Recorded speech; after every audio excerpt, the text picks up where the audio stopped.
May nagtanong paano daw mag-transfer ng money from PayPal to. So, ganito lang po yan.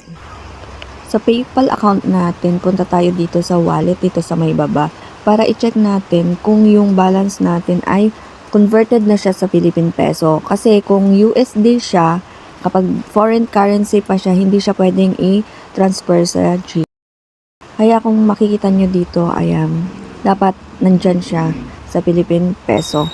So, kapag okay na yung balance natin, converted na siya sa peso, punta tayo dun sa natin, tapos pindutin natin yung profile sa baba. Tapos, dapat yung GCash account natin ay fully verified.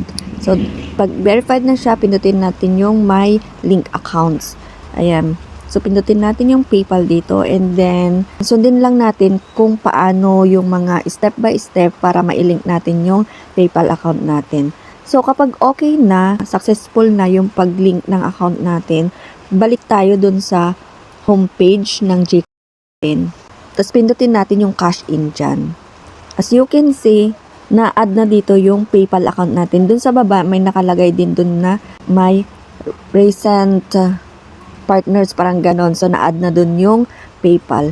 Tapos, pindutin lang natin yung PayPal and then, ayan, enter natin yung amount na gusto nating i-transfer dito sa.